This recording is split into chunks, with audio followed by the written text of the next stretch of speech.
This screencast is on iterative solving using Excel.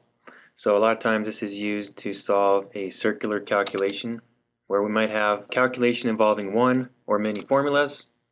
We have estimate for our x, and then we have an answer that's x, but then we keep going through this iteration, and for the solution to be correct, the estimate going in has to be equal to the output or the answer coming out of the calculation. So we're going to go through a simple example in Excel, and this is oftentimes used to solve things like when x is a function of x. So we have x equals 1 divided by sine of x.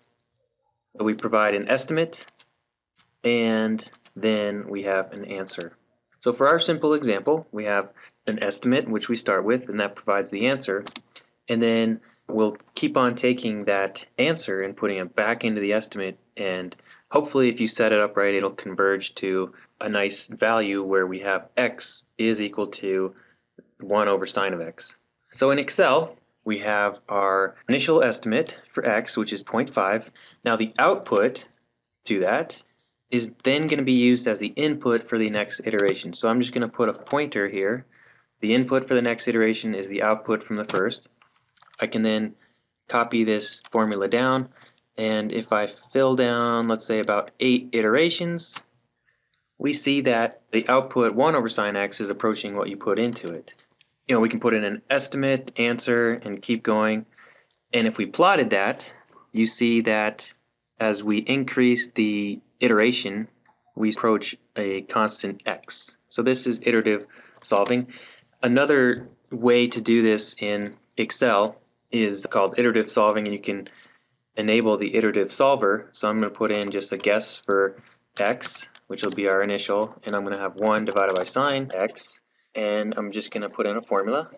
The first thing we need to do, I'm just going to enable iterative solving. You go into File, Options, Formulas, and then over here on the right, Enable Iterative Calculation. For now, I'm just going to put in a 1 because I want to show you how you can do this stepwise, so I click OK.